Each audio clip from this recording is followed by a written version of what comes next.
James chapter 3. For those of you who may have missed some because of leaving early for the feast, we did finish James chapter 2. And now for James chapter 3, we have an entire chapter here basically devoted to one of the keys for going on to perfection, and that has to do with controlling the tongue. And it's very interesting the way that James approaches this from several different perspectives, and we will also approach it from several different perspectives. It's one of the most important areas in the entire general epistles, James chapter 3. So in verse 1 it says, "My brethren, be not many masters." The Greek word for masters here is didaskalos, D-I-D-A-S-K-A-L-A-S, and it means teachers. My brethren, be not many teachers, knowing that we shall receive the greater condemnation or the greater judgment. Now, with regard to be not many teachers, there are many different ways that you can look at this. There are people who do desperately desire to be a teacher, and as it says in 1 Timothy 3:1, if anyone desire the office of a bishop, he desires a good work. So the desire to be a teacher or an overseer in and of itself is not a wrong desire.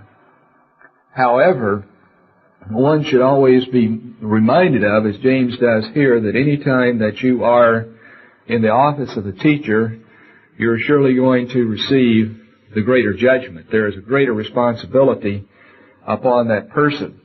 So there is nothing wrong with desiring the office of a teacher, once again, if the motive is correct. The basic motive that Jesus Christ gave was, of course, to love, first and foremost. God so loved the world that He gave His only begotten Son. That love should be the motivating force. The method for receiving it should be Matthew 22 verses, it starts with verse 20. I'm not going to turn back there and read it, and going through verse 27. Whosoever would be great among you, let him become your servant, or one who runs through the dust for others. So the motivation should be love. The method of getting there should be service. However, there are other aspects of my brethren, be not many teachers. When it really comes down to it, any time that you open your mouth, and there are people who are standing alongside, you become a teacher to some degree. You become a teacher. Now, it's not necessarily that you have an office, once again, but any time that you open your mouth and words go out, and words are among the most powerful tools or instruments that anyone can possibly use. Through words, people can be built to exceedingly great heights, and through words they can be absolutely crushed and destroyed. Through words, kingdoms have risen and fallen. I mean, we could go to Proverbs, which we will eventually go to Proverbs, and read some scriptures concerning words. But words have tremendous power, as James brings out here himself. So when we look at the scripture, don't think just in terms of desiring to be in an office. Once again, there's nothing wrong with desiring to be in an office if the motive and the methods are correct. But you also need to look at this from the point of view that anytime you open your mouth, you become a teacher if someone is standing alongside. And as it says in 1 Corinthians 14:3, any time that we open our mouth, it should be for the purpose of exhortation, edification, or comfort. That's your basic guidelines: edification, exhortation, and comfort. 1 Corinthians 14:3. Now, in addition to this, with regard to desiring the office of a bishop, it says very clearly in Hebrews chapter 5 that no man takes this honor to himself. You're not supposed to force your way into the office of a teacher and set yourself up as a teacher. And a lot of people do set themselves up as teachers, perhaps unintentionally, but it surely does happen.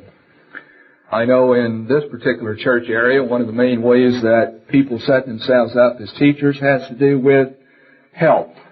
Anytime that someone gets sick, there are people who have various remedies and magic potions that they want to administer to you. They have heard of this whack factor or this doctor or this potion or something like that. Actually, they're not whack factors, they're quack factors. There are some quack factors and there are some whack factors and there are some bona fide chiropractors and people who do use that particular science correctly. But in this area of healing and health, there are all kind of people who have the right potion for you and the right lotion. So beware of other people's potions and lotions and what they might try to sell to you in the terms of words. And there are people who get into whole programs and they pass this information on to others throughout the church. For example, they may read a book on allergies. And one of the great things that's sweeping the whole world today has to do with allergies. Everybody's allergic to something. And there's the yeast diet that, actually, we shouldn't call it the yeast diet. It's the idea that if you eliminate yeast from your diet, then you're going to cure many of your allergies. So you do away with the breads and other foods that contain yeast. You go off yeast, and that will kill your allergies. And there are all kind of things. We could go on and on. I'm just trying to make the point that any time that you get on your soapbox and you begin to tell people this is the way, or what about trying this, you need to be careful. And just because that someone is doing it who has an office, for example, does not make it right. You need to be careful. You need to know whether or not it does conform to the Word of God and whether or not it conforms to bona fide, known physical laws that govern the universe. In other areas, people become teachers, I guess you could use the term before they know it, in things pertaining to the Scriptures. They may hear some kind of speculation concerning prophecy, and they're anxious to pass it on to other people. So, once again, anytime you open your mouth, you need to be careful as to what your motive really is. In James 3, let's read verse 2. For in many things we offend all. If any man offend not in word, the same is a perfect man, and able also to bridle the whole body. So it surely is one of the keys to going on to perfection, is to be able to control your tongue and use it properly and use it wisely. You must make sure that when you speak, and especially if you're speaking spiritual things, as it says in Isaiah 8:20, that you are teaching according to the law and the testimony. Now, we are all called ultimately to become teachers. And we really need to know what the qualifications are for being a teacher at the present time. Let's prove quickly that we're all called to be teachers back in Isaiah chapter 61, verses 3 and 4. Isaiah 61, verses 3 and 4. And you've probably heard sermons during the Feast of Tabernacles in which Ministers would tell you things that you need to develop in order to be a teacher or a king or a priest in the world tomorrow.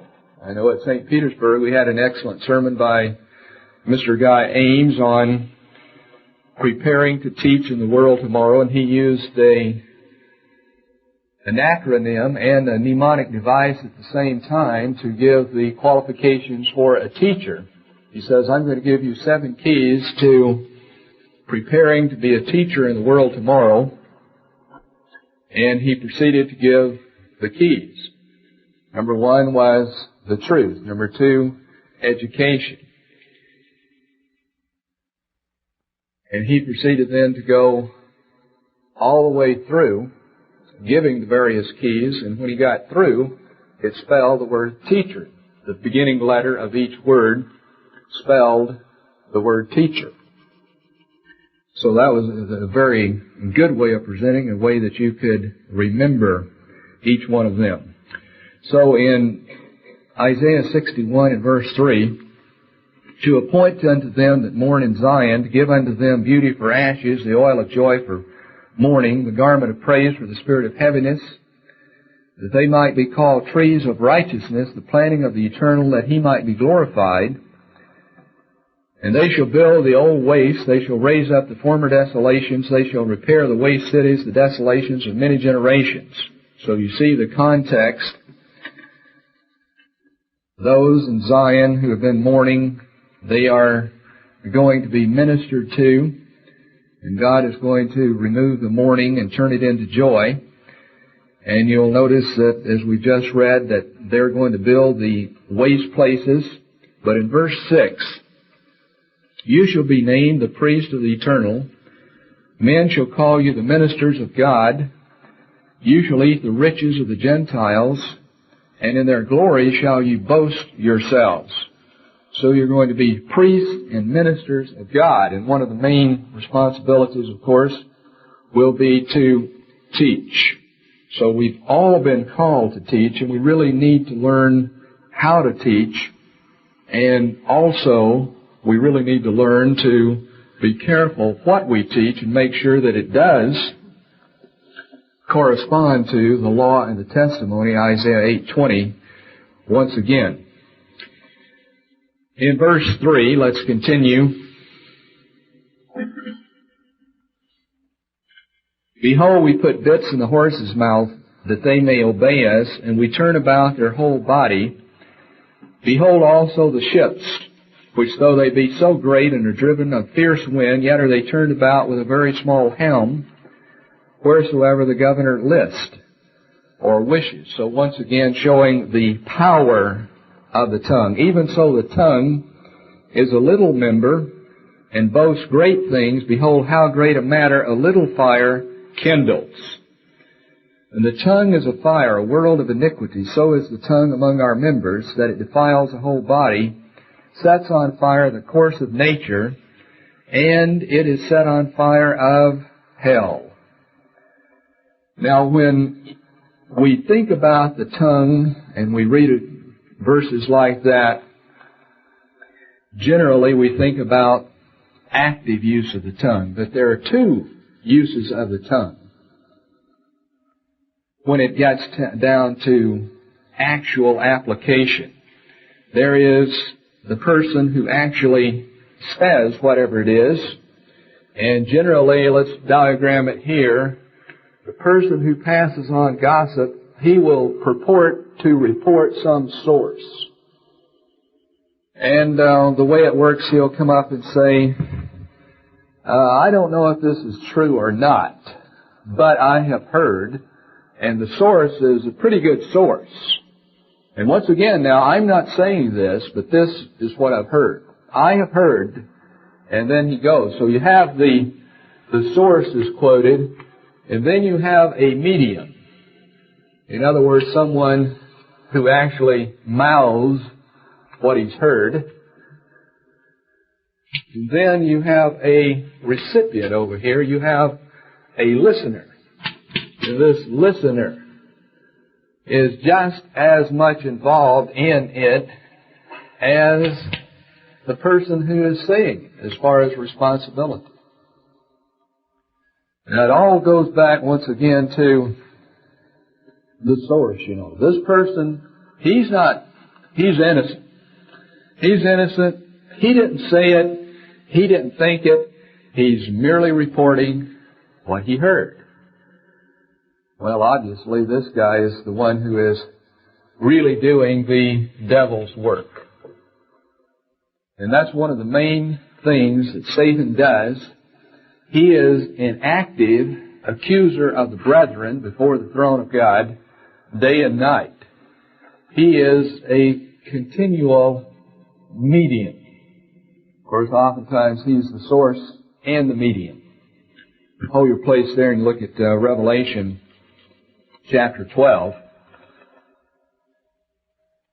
Revelation chapter 12.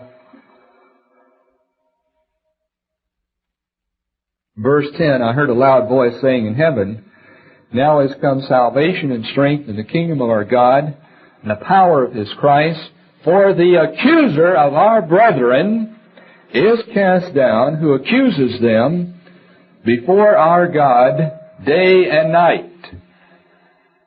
So you have two uses of the tongue. You have the active use, and Satan accuses day and night before the throne of God. You have the passive use. The passive, that's the listener, that's the recipient. And whether you fall in the category of an active gossiper or slanderer, the literal meaning of this word accusation here in Revelation 12:10 is slanderer. He's continually trying to put somebody else in a bad light. Now, he doesn't come on that way. He actually comes on as your friend, as your buddy. And I just thought you ought to know this because that you are fairly good friends with this person, and I heard that they blah, blah, blah, blah. And so discord is sown among the brethren, and it's one of the things that God absolutely hates. So you can be an agent of Satan the devil by active or passive use of the tongue. In the Bible, there are several different places where we're told that we should not be gossipers and we shouldn't pass things along, and we'll go through some of the Proverbs right now to demonstrate that. Let's turn back to Proverbs chapter 15.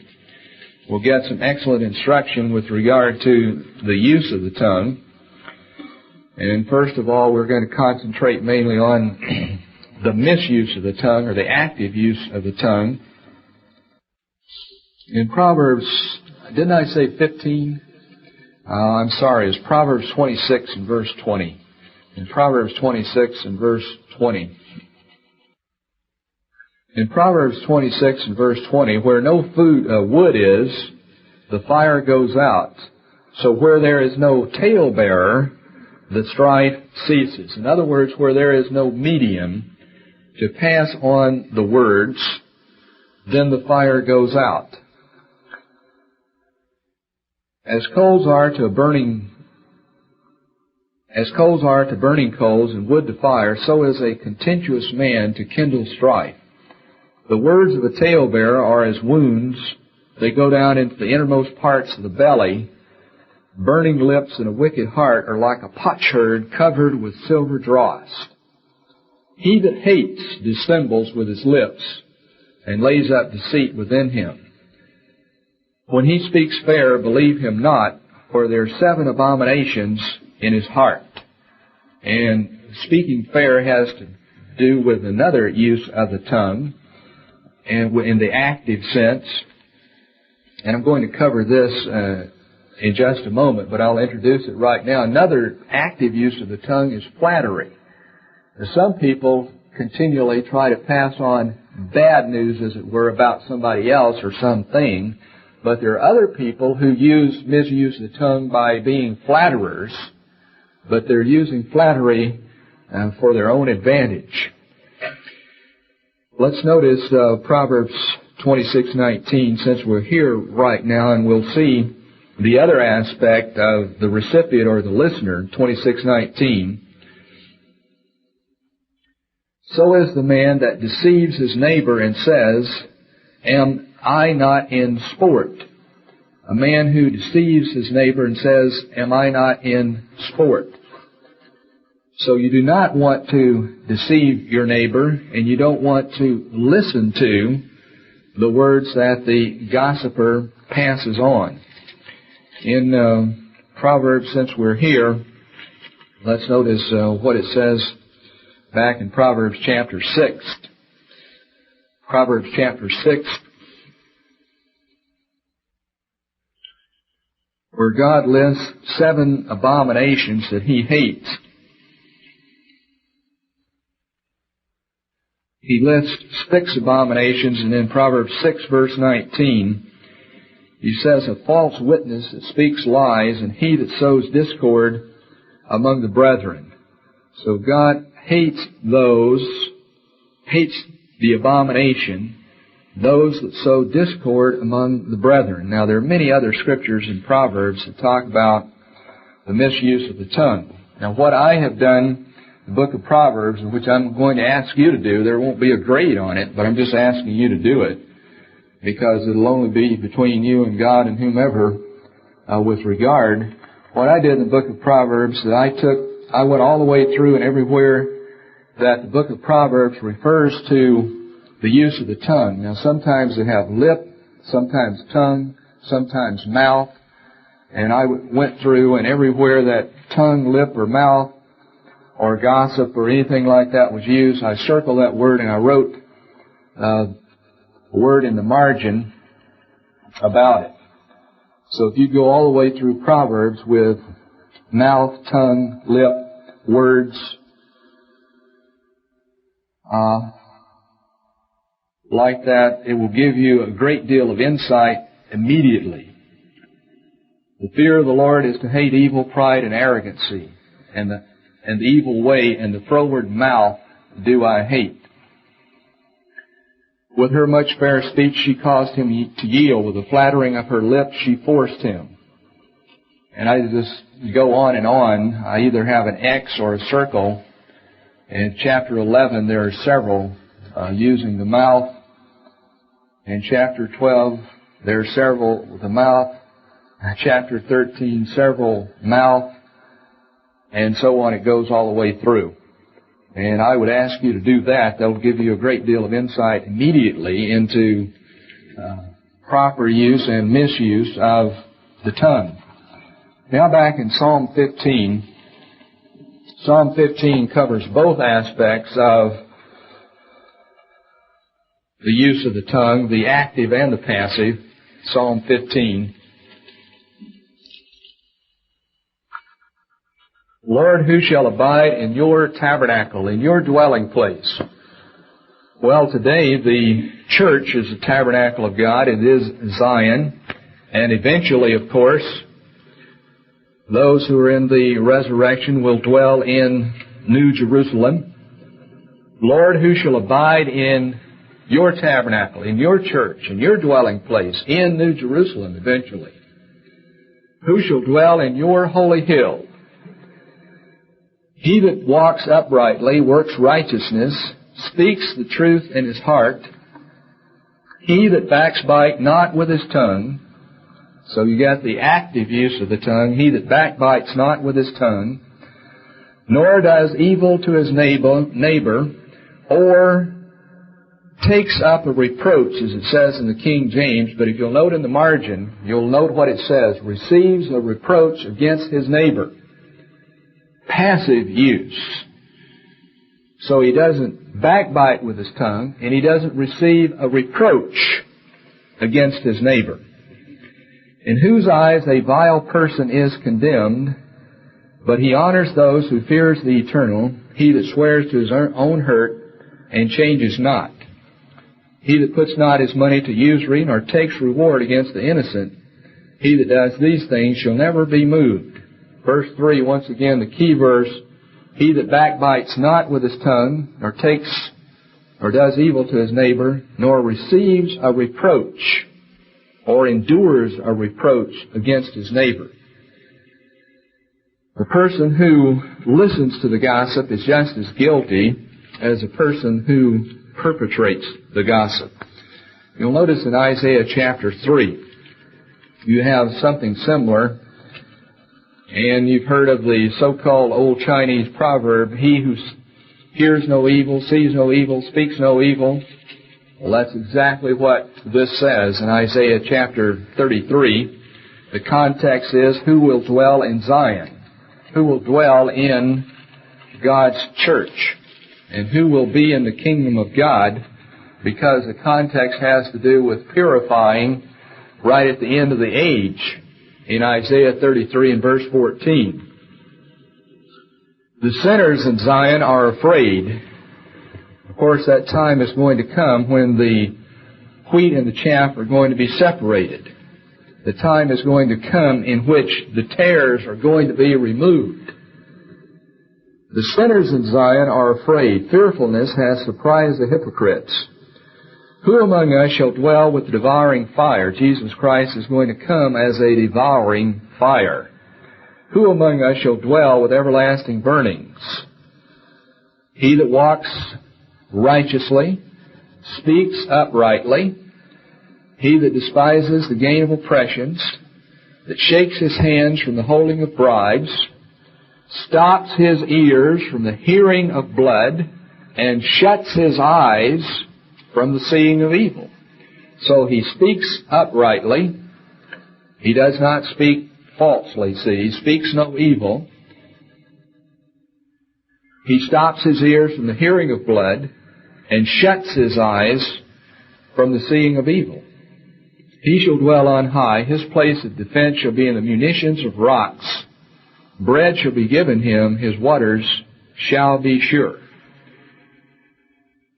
One of the problems we have, of course, with students in an institutional setting like this, where there is so much familiarity and everybody knows everybody else's business and every little move, there's this continual whispering that goes on among some about other people. And if you're in tune at all with what the Scriptures say, that would be stopped immediately. Of the continual little whispering about things of other people. I gave a forum last year, and basically I said, if we were to be able to write down all the words that have been uttered among Ambassador College students during the past year, what would be the substance of those words? Just consider what you've said in the past few days. What would be the substance of those words? Well, I believe that well over 50% of those words would have to do with your talking about what someone else did. Now, I know some of it would not be in a category of gossip per se, but it would have to do with what somebody else did. That almost consumes our conversation, is what somebody else did. And very often what they did is not worth the breath that it takes to utter it. I mean, it's not going on to higher things at all, and generally it's not edifying, exhorting, and comforting. It's just a rehash of what has been done or what has been said, and some way we get a vicarious experience and some kind of satisfaction, which I can't quite understand, by repeating somebody else's exploits or our own exploits or what they did. It would be much better if we could talk about things that are more meaningful and that have greater spiritual value. And also, one of the things that people are continually doing, especially when they are in close quarters and in an institutional setting, if you'll notice in Ephesians chapter 5, something that we're warned against,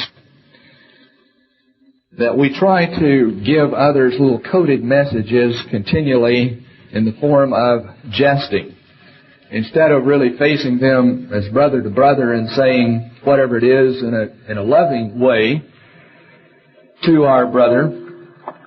Well, we want to have them get the point and to put them in their place, but to do it in the form of a joke. We were just joking. But the recipient of the joke goes away later that day or that moment and says, well, I know you said it as a joke, but is that what you really think about me? Is that what I am? And we are warned in Ephesians chapter 5. Paul is listing here several things that the saints shouldn't do. In verse 3 it says, but fornication and all uncleanness or covetousness, let it not be once named among you as becomes saints. Neither filthiness nor foolish talking, nor jesting, which are not convenient, but rather giving of thanks. We always have the practical jokesters who are continually trying to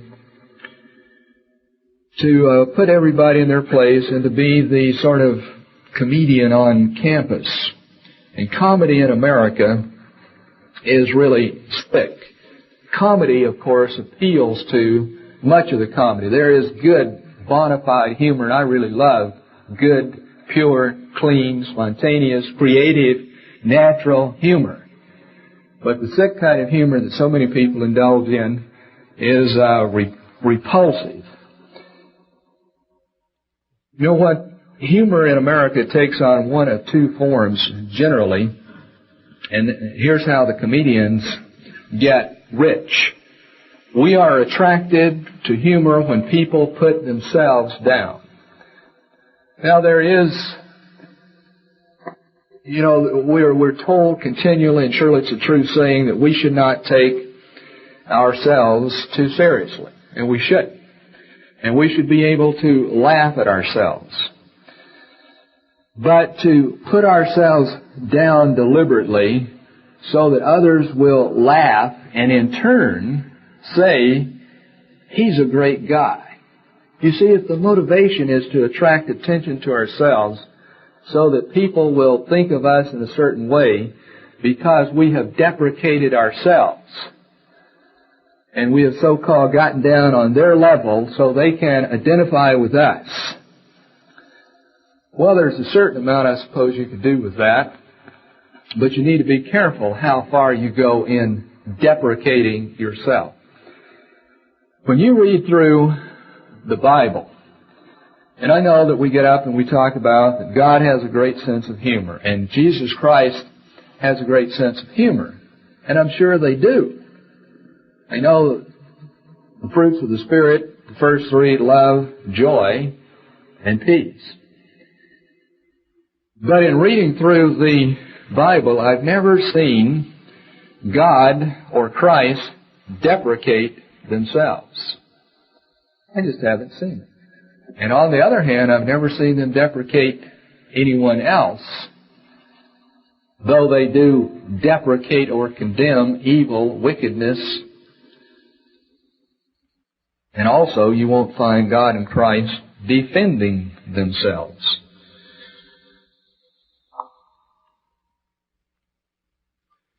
But we're attracted to humor that puts other people down. Now, a lot of the comedians have made a living by putting themselves down, but they generally get into putting others down. Let me give you one of the most notable examples of recent times, Joan Rivers. I'm definitely not a fan of Joan Rivers, because Joan Rivers needs, as my grandmother used to say, she needs some red devil lye to wash out her mouth and her throat and to give it a thorough cleansing, because the things that come out of her mouth are not exactly the purest words you've ever heard spoken. But Joan Rivers is continually talking about her body, that she has a flat chest, and she has this, and she has that, and she is just totally unattractive in the sexual sense. And then on the other hand, do you know about my husband?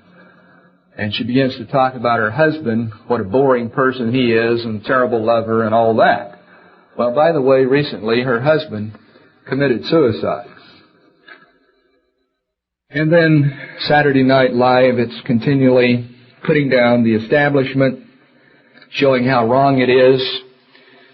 And then there's Bob Hope, Jack Benny, Red Skelton. They continually put themselves down and flattered others. And then on the other hand, you got the Rodney Dangerfield type who comes on with, I don't get any respect himself, but all the words that come out of his mouth really have to do with putting down other people. So either one of the extremes, where you're continually putting down yourself or whether you're continually putting down others, if it's not healthy, then don't do it. Don't use it. And you have to examine the motive, because in either way it can be turned into flattery. It can be turned into flattery. Now, flattery is a tool that can be used, and it's a powerful tool, but it is also a tool that a lot of people use to manipulate others to get what they want. People generally use flattery to make you feel good, but there's also another aspect that should be added. They do it to make you feel good, but also they do it to make you feel good about them. We all like for people who are continually coming in, boy, how are you doing today, Cliff? It's good to see you. Boy, you look really good. I'm telling you, I like the way that you dress. You're such a man. I'm telling you, I don't know what's going to happen. And just go on and pumping you up about anything that you want to name. Now, obviously, to give someone a sincere compliment, we need to. And we need to edify and exhort and comfort. But to do it for the purpose of, and the flatterer, he knows what he's doing. He knows what he's doing. And when he flatters, he eventually wants you to, in effect, worship him and tell him how good he is. Well, what a wonderful guy he is. Boy, that's, he's just always so friendly, patting you on the back. He makes you feel good to be around. Now, if that's sincere and that's genuine, well, great. But if it is not, then you have one of the most deceitful behaviors to deal with that's possible to talk about, really. Let's go back to Proverbs 26. Proverbs 26.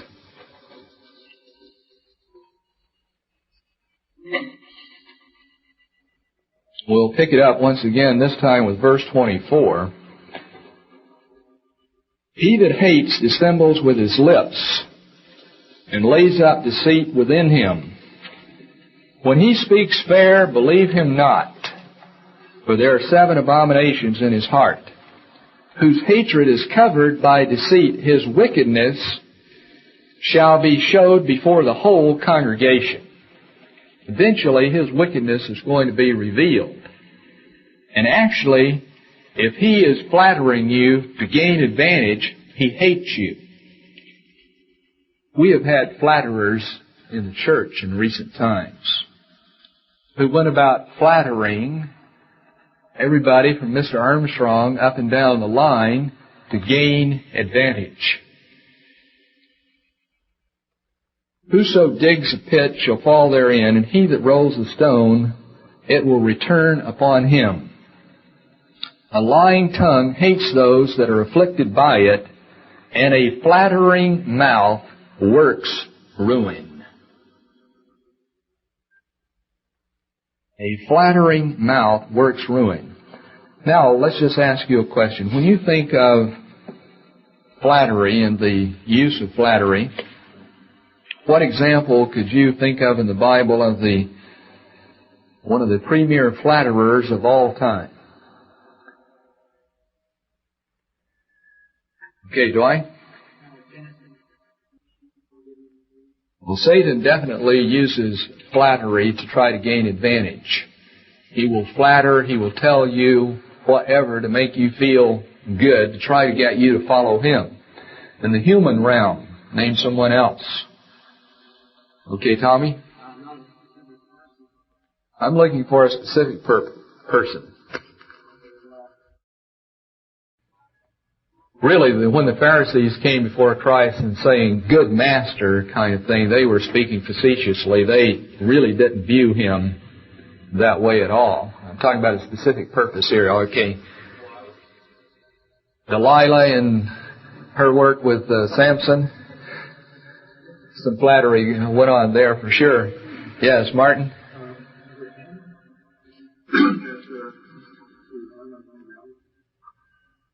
Well, Haman, you read the story, I don't see a great deal of flattery that he used.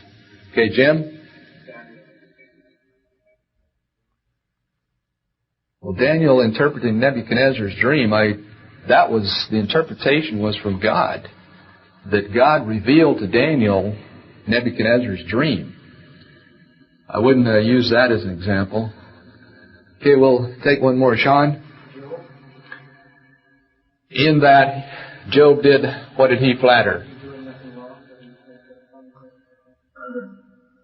It would be hard to construe that as flattery in an active sense. Simon Magus coming to Peter and saying, "I would like to have this power." I'm sure that Simon Magus was a flatterer to some degree. Okay? Well, prophesying according to what you know the people want to do is deceit. But it's not necessarily, you're not necessarily flattering. I'm talking about direct flattery in which you use it as a tool to gain to yourself a following. Balaam hired a false prophet, Balak, to prophesy against Israel. Russell? In that, Saul did what?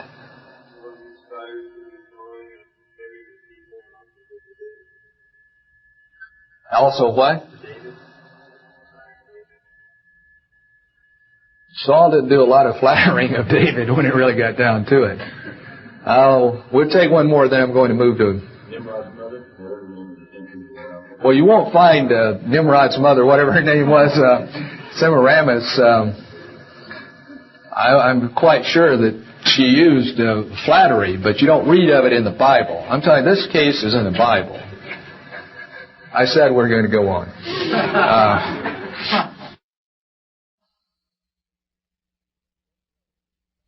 Let's notice it in 2 Samuel 15. To me, this guy is the premier flatterer outside of Satan himself. He knew how to get the job done. It's the story of Absalom.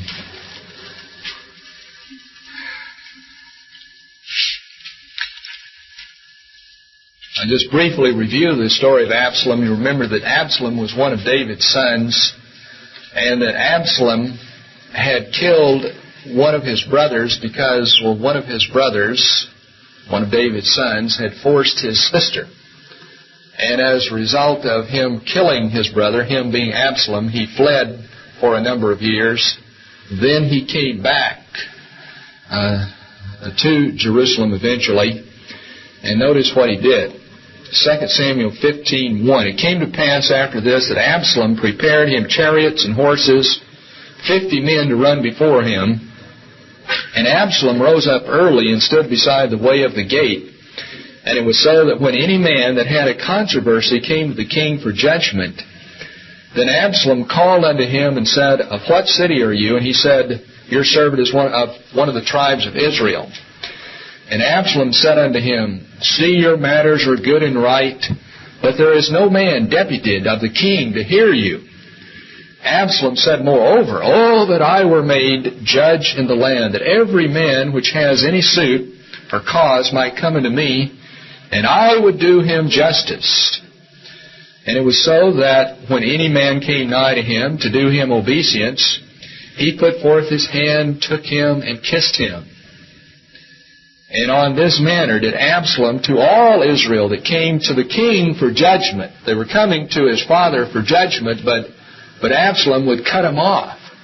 And he would give them this big spiel of flattery and deceit. I pray you let me go and pay my vow, which I vowed unto the Lord in Hebron. And the rest of the story is that he led a great rebellion against his father, in which there were only about 300 people left in the whole nation with David. But of course Absalom met a very disastrous end, and his flattery and deception did not pay off. And once again I tell you, when people use flattery on you, and you don't respond in the way that they want you to, they will eventually turn on you and try to rend you. Because if you don't become one of their worshipers, then you are not their friend. So be careful when you use good words in a wrong way. I mean, that's a stupid remark to say be careful when you use good words in a wrong way. Don't use flattery. Okay, Bob? Isn't that what our maybe political system is based on? One man gave some office and one man. Well, it's somewhat the Absalom approach. You have open mudslinging that's going on. It's incredible. They showed some excerpts this morning on television of the Republican candidates and their mudslinging. Alexander Haig gets up and he says, "Beware of dole and dole. After all, it's just watered down pineapple juice." And then he makes some other remarks, and then he says, "And don't be bushwhacked." And then Pat Robertson gets up, and he begins to say, "And my wife will not try to get me to enter into an arms agreement with the Soviet Union so that I can win the Nobel Peace Prize." And then a little bit later, they interviewed him because the press really jumped on him. At about the time that he was saying this, Mrs. Reagan was in surgery, or around that time, this past Saturday, Sabbath, in which she was having her left breast removed because she had cancer of the breast. And he started, you should have heard him. The man was lying when he began to try to explain. He said, "Well, I was talking about my wife. I was joking." And he made it appear as if he wasn't even talking about Mrs. Reagan at all. When you get off onto American politics, I mean, my wife recently said, American politics is a joke. I mean, they have stooped to the very lowest level. It is like kindergarten.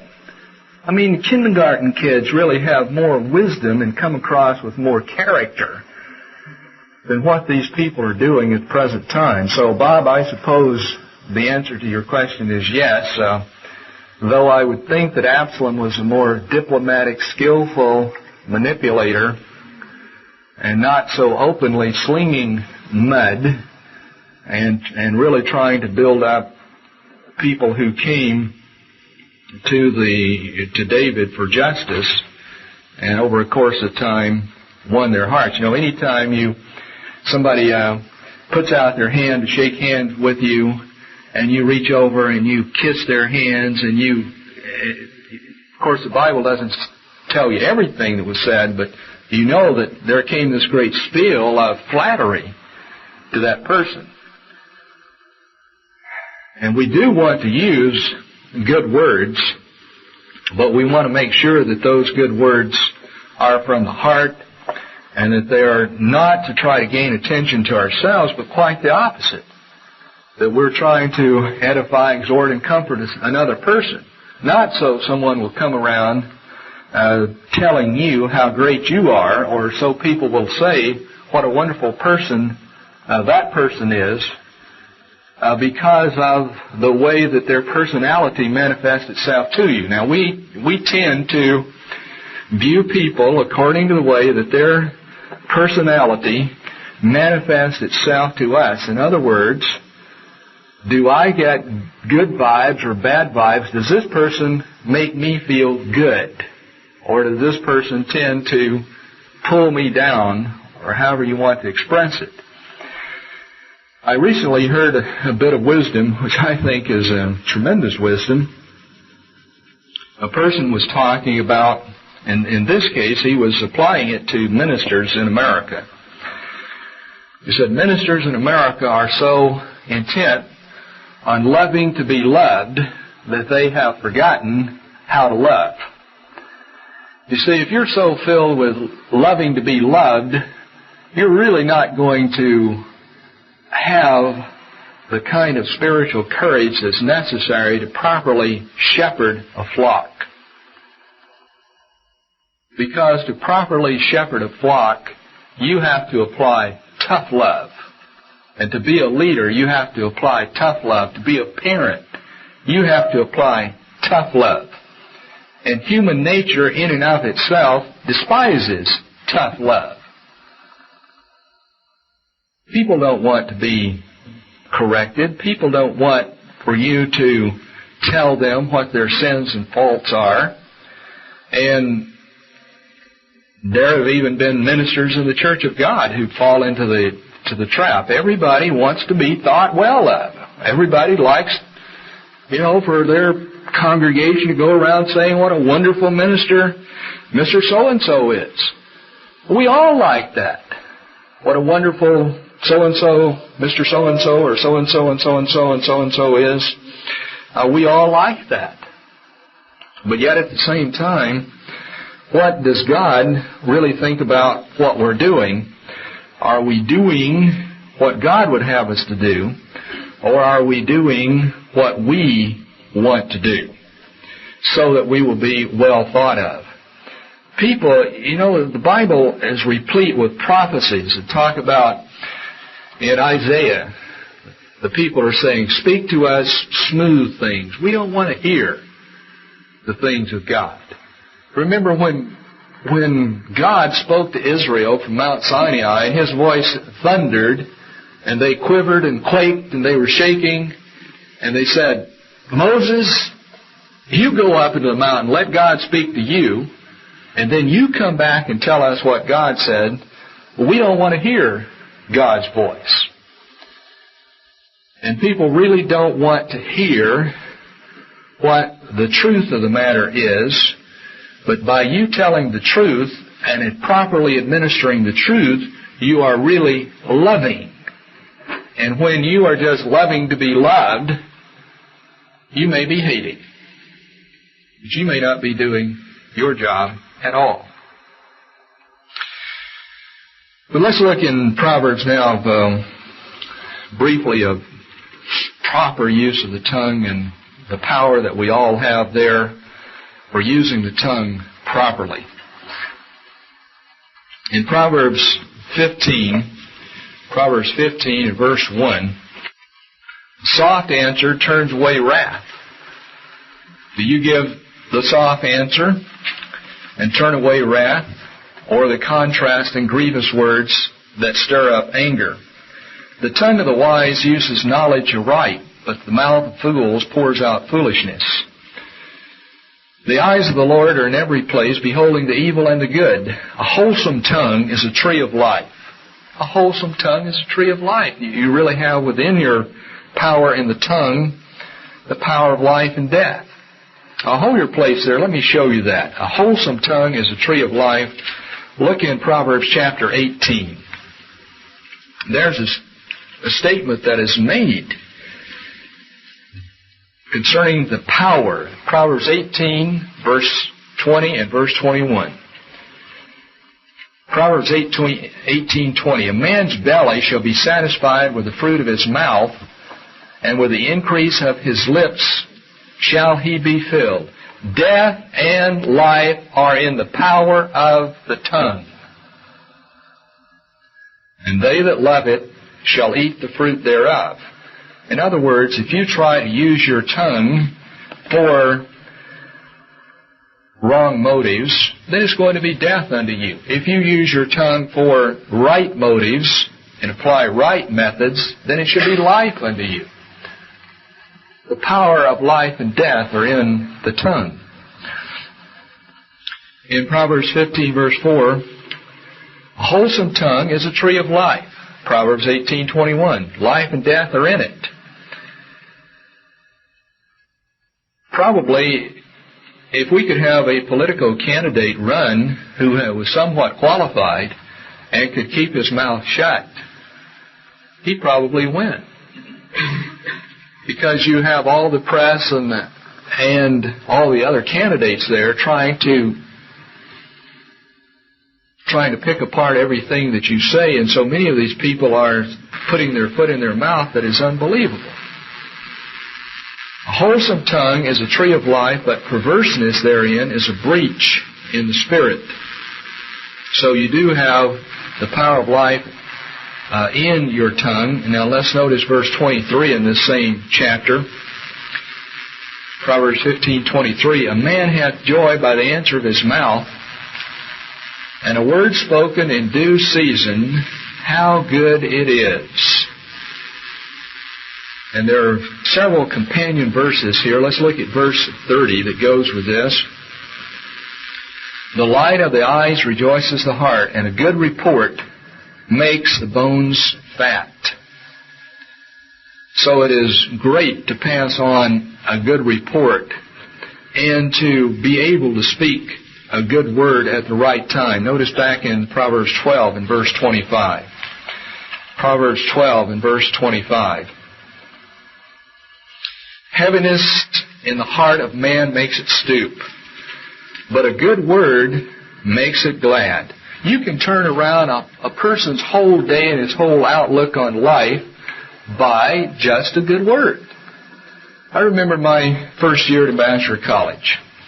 31 years old, I had come here from a university where I was teaching and coaching, had been very successful, and all of a sudden I was thrust in with 18 and 19-year-old people, starting all over again. Here I was married, master's degree, 2 children, and starting all over. Going from a good salary to married student employment salary here on campus, and on I could go.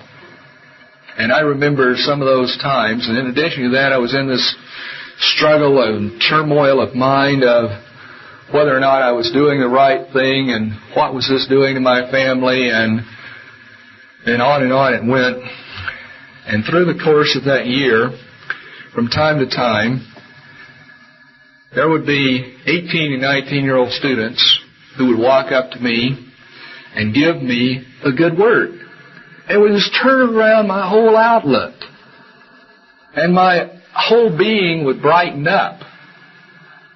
Well, that's the kind of use of the tongue that we all have. Every person in here, you have that power to turn around a person's whole outlook on life. And you think, well, boy, I couldn't say anything to Mr. So-and-so that would help them. Oh, yeah, try it. Try it. I would imagine that you could give them a good word that would really help them. The Bible is true. Heaviness in the heart of a man makes it stoop, but a good word makes it glad. It's amazing what a good word can do to turn around our whole outlook and our whole disposition, our whole spirit. We'd be in a state of depression, and someone comes along and gives us a good word, and it's like it's a new day, and we're ready to go on. Also, Proverbs 3:27. Proverbs 3:27. Withhold not good from them to whom it is due, when it is in the power of your hand to do it. Withhold not good from them to whom it is due, when it is in the power of your hand to do it. And we all have that power. We can do it. We can make a difference in our brothers' lives, in the lives of many, many other people in the course of a day. If we'll all just put that power to work. Now in Proverbs 25 and verse 11. A word fitly spoken is like apples of gold in pictures of silver. A very poetic way of expressing, once again, the power that is in the spoken word to do good.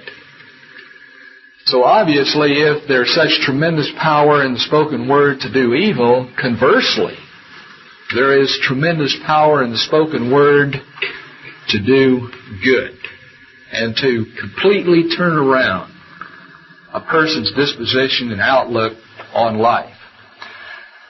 So I would like to challenge all of us to really try to put into practice the proper use of the tongue, that we not be participants in the active and passive use of the tongue in the wrong way, that is, either passing on or receiving some kind of slanderous report against our neighbor, that we put away foolish talking and jesting, as it says in Ephesians 5 and verse 4, that we not use flattery, but on the other hand, that we sincerely from the heart try to put the focus and the emphasis on our brother to edify, exhort, comfort him, to build him up, and not for the purpose of him then in turn thinking what a great person you are.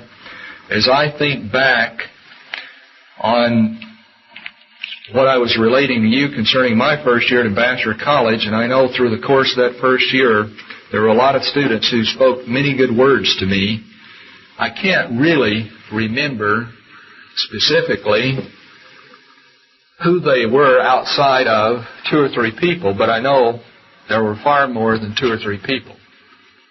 They were not trying to put the focus, the emphasis on themselves. They were trying to help me. And so we all can do that if we'll just put it to practice, and then it will lay up for you treasure in heaven. I mean, there's so many benefits from it. So let's go back now to James chapter 3. In James chapter 3, verse 7, "For every kind of beast and of birds and of serpents and of things in the sea is tamed, and hath been tamed of mankind. But the tongue can no man tame. It is an unruly evil, full of deadly poison." Well, how do you tame the tongue? What are some of the steps that you can take to tame it?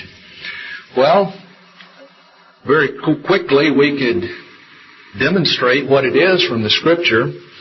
In Proverbs 4:23 it says, "Keep your heart with all diligence, your mind, because out of it flow the issues of life."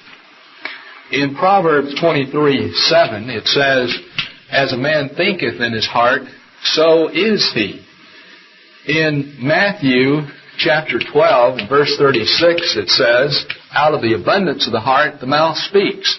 In other words, what you think on, what you meditate on, what you put into your mind and your being will eventually be what comes out. So if you want to have the kind of speech that comforts, edifies, and exhorts, then you think on, you meditate on the right things. You think on, you meditate on the Word of God.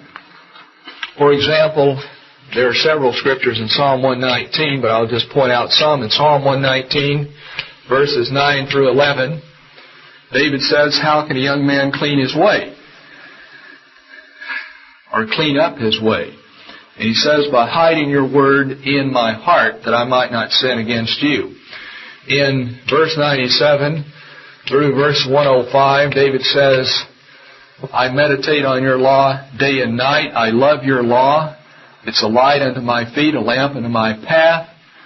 And so Psalm 119 has many areas where it talks about hiding the Word of God within you. In Philippians chapter 4 and verse 8, it tells you what to think on. So if you want good things to come out of your mouth, if you think on, meditate on the things that are contained in the Bible, then that's what eventually is going to come out. But on the other hand, if you're continually consumed with your own thoughts, the thoughts of others, then out of your mouth are going to come forth these things of trivia that really don't amount to very much. Or on the other hand, even worse, slanderous talk or flattering lips. Finally, brethren, whatsoever things are true, whatsoever things are honest, whatsoever things are just, whatsoever things are pure, whatsoever things are lovely, whatsoever things are of a good report, if there be any virtue, if there be any praise, think on these things. So when you put together a very positive program in your heart, in your mind, in your being, of thinking on the right things, then out of the abundance of the heart, the mouth is going to speak. The things that come out are going to be right things.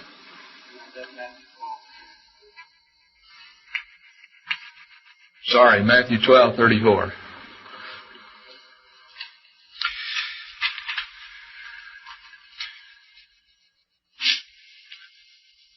So let's read verse 7 again in James 3. For every kind of beast, of birds, and of serpents, and things in the sea is tamed, and hath been tamed of mankind. You can tame the tongue. Here is part of the formula for taming the tongue. It's really at the essence.